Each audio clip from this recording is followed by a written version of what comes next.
हे hello everyone, कैसे हैं आप सब जी। और आज मैं जा रही हूँ नेपाल। रात की मेरी फ़्लाइट है और उसी की तैयारियां हो रही थी जी। और ये देखिए, ये मैंने नेल आर्ट किया है। किस तरह से लग रहा है मुझे कमेंट में ज़रूर बताइएगा कि कैसा लग रहा है।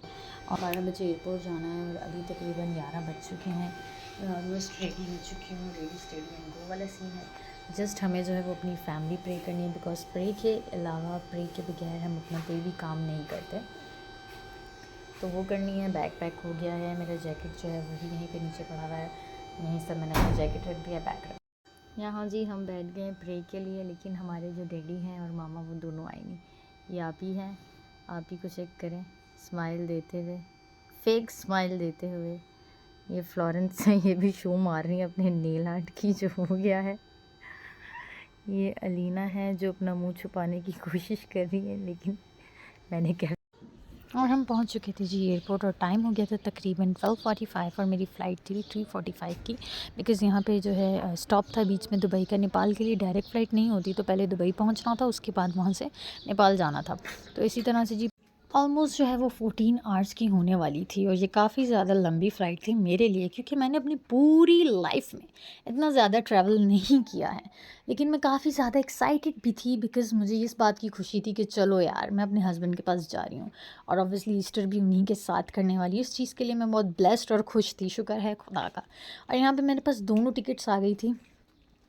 पहले दुबई जाना था और दुबई के बाद जी नेपाल के लिए जाना था। तो इसी की वजह से हम जो है आगे चलते गए और बोर्डिंग स्टार्ट थी, तो प्लेन में बैठने का टाइम हो गया और मैं प्लेन में बैठ गई। और अब मैं आपको बताती हूँ, मज़े की बात ये थी कि ड्यूरिंग इमिग्रेशन मुझे थोड़ी वो जो है वो डिफ़िकल्टीज आई।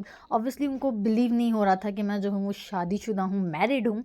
तो इस वजह से उन्होंने मुझसे काफ़ी ज़्यादा बातचीत की कि अपने डॉक्यूमेंट्स दिखाइए और किसके पास जा रही हैं। तो वो सब कुछ मैंने उनको प्रोवाइड किया, दिखाया, और उनको फाइनली इस बात पे यकीन आ गया कि मैं मैरिड। मज़े की बात ये थी कि काफ़ी ज़्यादा लोगों को इस बात की नॉलेज नहीं है कि नेपाल का वीज़ा जो है वो ऑन अराइवल होता है और पाकिस्तानियों के लिए जो है वो फ्री होता है। हाँ जी, बिल्कुल, पाकिस्तानी जो हैं वो आराम से नेपाल आ सकते हैं और उनको वीज़े की कोई टेंशन वेंशन लेने की ज़रूरत ही नहीं है। फ्री में आइए।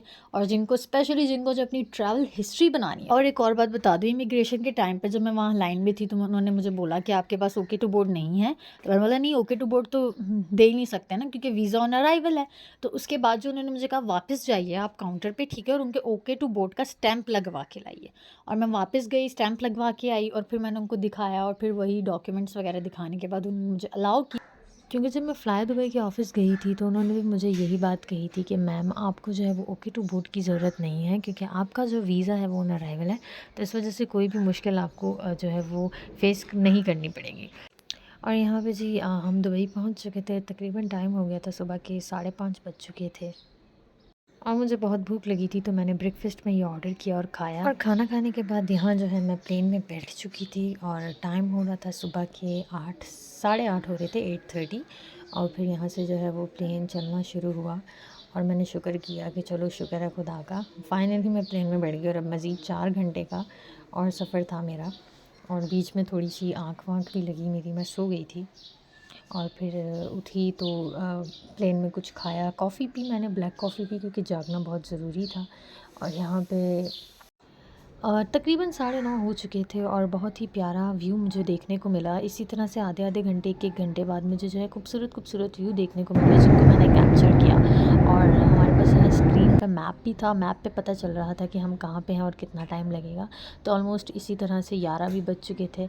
और फिर मैंने मैप पे देखा तो जो है हम मैप पे देख रहे थे तो लखनऊ कानपुर जो है वो हम क्रॉस कर चुके थे। और उसी के हमने जो है वो काठमांडू एयरपोर्ट, इंटरनेशनल एयरपोर्ट पे जो है वो लैंड करना था हमारे प्लेन ने। और ऊपर से जो व्यू मुझे देखने को मिला, OMG, इट्स सो अमेजिंग कि मैं आपको बता नहीं सकती। नेचर जो है वो इतना खूबसूरत नज़र आ रहा था, पहाड़, ग्रीनरी, और लोगों की जो है वो पहाड़ों पे घर बने हुए थे। तो देखने में तो बहुत ही खूबसूरत था और मैं बहुत ज़्यादा एक्साइटेड थी कि मैं ये पूरा काठमांडू जो है वो घूमने वाली हूँ। इसी के साथ जो है मेरी वीडियो जो है वो एंड की तरफ जा रही है, बिकॉज़ मैंने आगे जो है और कैप्चरिंग नहीं की थी एयरपोर्ट पे, क्योंकि और इमिग्रेशन का काम था। तो इस वजह से आई होप आपको मेरी वीडियो अच्छी लगी होगी। लाइक करें, सब्सक्राइब करें। Thank you so much.